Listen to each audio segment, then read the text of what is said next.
और अब बात उस खतरे की जो सबको डरा रहा है। वैक्सीन लगने के बाद भी इन्फेक्शन हो रहा है, जिसे ब्रेक थ्रू इन्फेक्शन कहा जाता है। CSIR IGIB की सीरोलॉजिकल स्टडी में सामने आया है कि डेल्टा वेरिएंट से ब्रेक थ्रू इन्फेक्शन कॉमन हो गया, यानी जितना सोचा गया था उससे ज्यादा देखने को मिल रहा है। कोरोना अभी गया नहीं है, कहीं ना कहीं ये बात इससे सामने आ रही है। दिल्ली में हेल्थ वर्कर संक्रमित हुए हैं, जो स्टडी है उसमें ये सामने आया है कि 2 महीने में 25% से ज्यादा हेल्थ वर्कर्स जो हैं वो संक्रमित हुए हैं वैक्सीनेशन के बावजूद।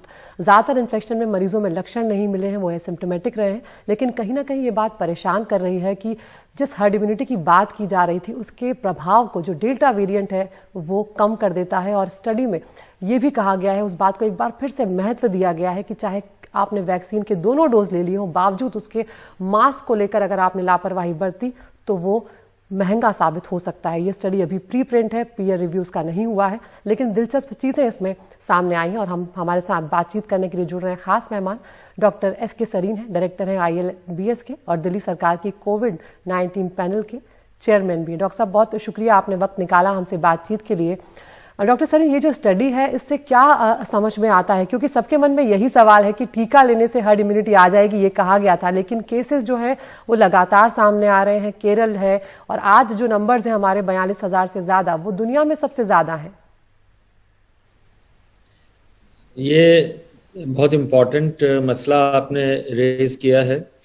पहले अमेरिका की और बाकी कंट्रीज की जहां mRNA वैक्सीन फाइजर है, वहाँ फाइजर वैक्सीन डेवलप गई थी वुहान चाइना वायरस के लिए, और उससे एफिकेसी 94% बताई गई थी, और ये ओरिजिनल वायरस के लिए थी। जब वहाँ डेल्टा वेरिएंट गया, जो एक्सपेक्टेड है कि इंडिया से ही एक तरह से ट्रेवल हुआ, वहाँ पर वैक्सीन की एफिकेसी 66% रहेगी, और जिन लोगों को भी पहले वैक्सीन लगी हुई थी उन लोगों में भी इन्फेक्शन पाया गया।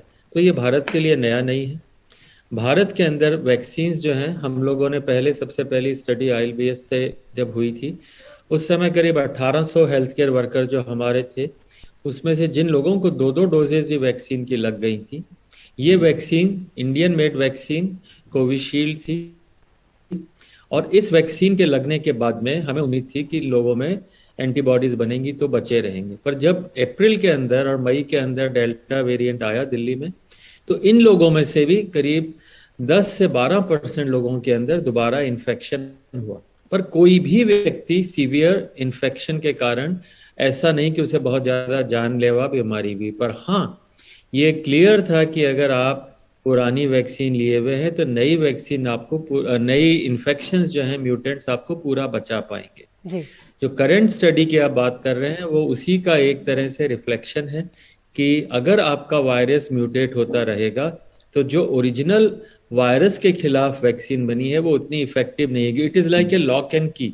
अगर आप लॉक बदल देंगे तो की कैसे लगेगी उसके अंदर? तो जिस लॉक के लिए, जो एंटीजन के लिए की है, एंटीबॉडी है, अगर एंटीजन आपका लॉक ही बदल जाएगा, what is lock? That is the protein. उस प्रोटीन को अगर आप बदलते रहेंगे तो ये समस्या हमेशा चलती रहेगी। इसलिए हमें समय से आगे चलना है।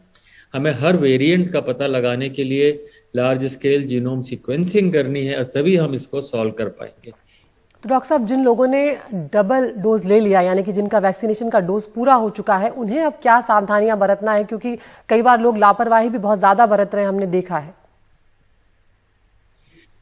ये हर बार कहने से भारत में बहुत फर्क पड़ा है। बार बार NDTV ने इस मुहिम को तेज किया है, and I think you have done commendable job.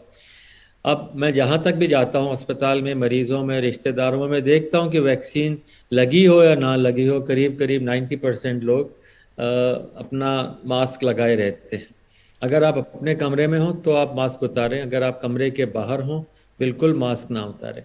अगर आपकी 2 डोज लग गई हैं, पहली बात, उसके 4 हफ्ते तक एंटीबॉडी का लेवल ऊपर नहीं आएगा। तो आप ये सोचे आज मेरी 2nd डोज लग गई, कल से मैं सारी चीजें ताक में रख दूं, वो नहीं करिएगा जी। 4 वीक्स इज मिनिमम रिक्वायर्ड।